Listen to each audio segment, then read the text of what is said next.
Let's continue covering in depth the fascinating North American exploits, momentous discoveries, monumental battles, and adventurous sagas of Count Frontenac and New France under the Sun King Louis XIV.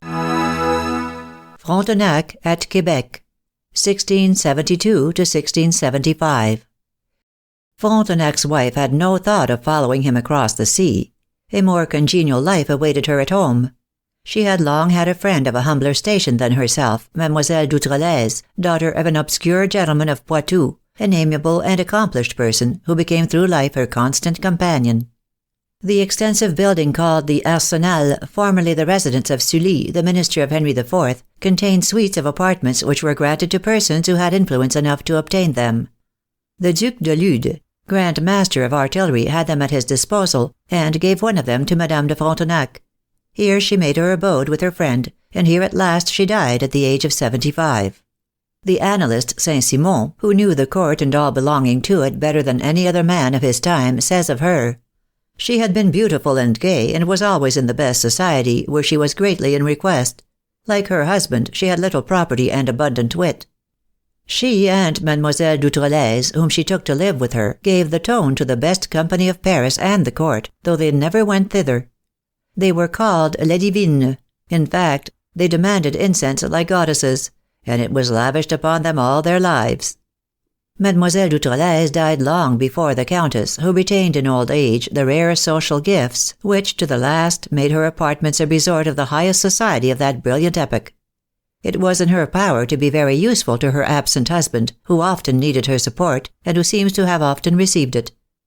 She was childless. Her son, François Louis, was killed, some say in battle and others in a duel, at an early age. Her husband died 9 years before her, and the old countess left what little she had to her friend Béringhen, the king's master of the horse.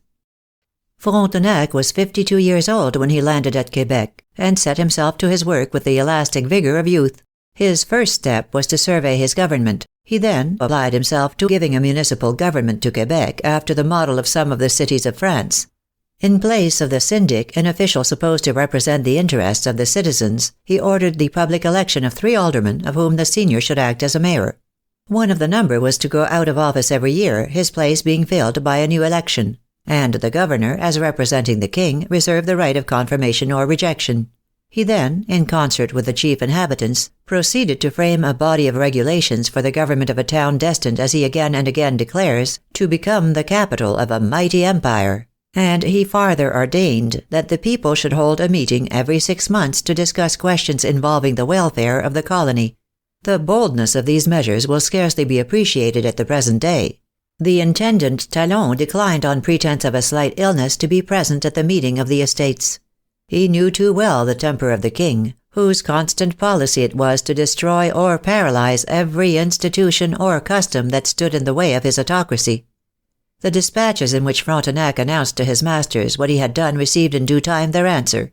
The minister Colbert wrote, "Your assembling of the inhabitants to take the oath of fidelity, and your division of them into 3 estates, may have a good effect for the moment, but it is well for you to observe that you are always to follow, in the government of Canada, the forms in use here, and since our kings have long regarded it as good for their service not to convoke the States General of the kingdom, in order perhaps to abolish insensibly this ancient usage, you on your part should very rarely, or to speak more correctly, never, give a corporate form to the inhabitants of Canada.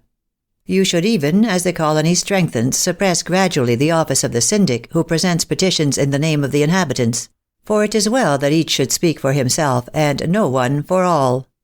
Here, in brief, is the whole spirit of the French colonial rule in Canada, a government of excellent intentions but of arbitrary methods. Frontenac, filled with the traditions of the past and sincerely desirous of the good of the colony, rashly set himself against the prevailing current. His municipal government and his meetings of citizens were, like his 3 estates, abolished by a word from the court, which, bold and obstinate as he was, he dared not disobey. Had they been allowed to subsist, there can be little doubt that great good would have resulted to Canada. Frontenac has been called a mere soldier. He was an excellent soldier, and more besides. He was a man of vigorous and cultivated mind, penetrating observation, and ample travel and experience. His zeal for the colony, however, was often counteracted by the violence of his prejudices and by two other influences. First, he was a ruined man who meant to mend his fortunes, and his wish that Canada should prosper was joined with a determination to reap a goodly part of her prosperity for himself. Again, he could not endure a rival. Opposition maddened him, and when crossed or thwarted, he forgot everything but his passion. Signs of storm quickly showed themselves between him and the Intendant Talon, but the danger was averted by the departure of that official for France. A cloud then rose in the direction of the clergy. "Another thing displeases me," writes Frontenac, "and this is the complete dependence of the Grand Vicar and the seminary priests on the Jesuits, for they never do the least thing without their order, so that they, the Jesuits, are masters in spiritual matters, which, as you know, is a powerful lever for moving everything else. And he complains that they have spies in town and country, that they abuse the confessional, intermeddle in families, set husbands against wives, and parents against children, and all, as they say, for the greater glory of God. I call to mind every day, Monseigneur, what you did me the honor to say to me when I took leave of you, and every day I am satisfied more and more of the great importance to the King's service of opposing the slightest of the attempts which are daily made against his authority."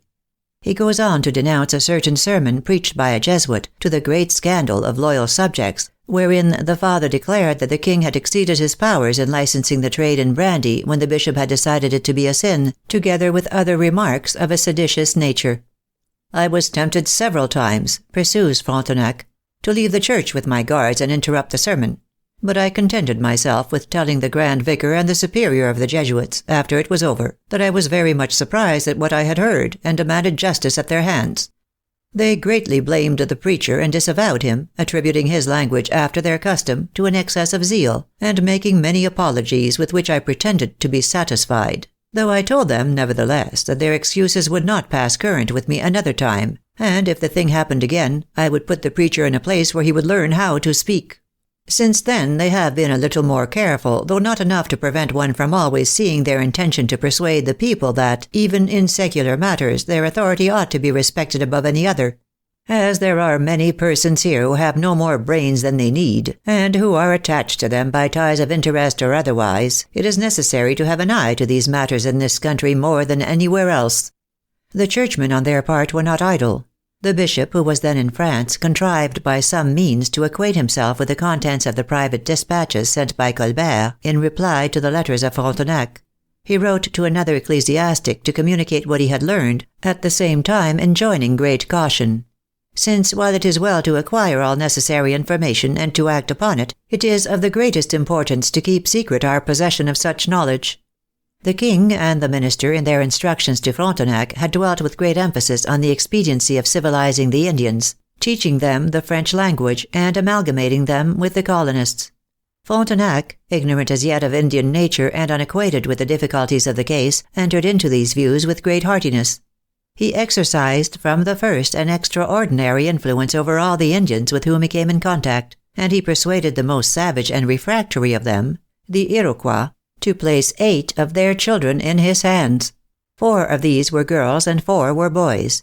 He took 2 of the boys into his own household, of which they must have proved most objectionable inmates, and he supported the other 2 who were younger out of his own slender resources, placed them in respectable French families, and required them to go daily to school. The girls were given to the charge of the Ursulines. Frontenac continually urged the Jesuits to cooperate with him in this work of civilization, but the results of his urgency disappointed and exasperated him. He complains that in the village of the Hurons, near Quebec, and under the control of the Jesuits, the French language was scarcely known. In fact, the fathers contented themselves with teaching their converts the doctrines and rites of the Roman Church, while retaining the food, dress, and habits of their original barbarism.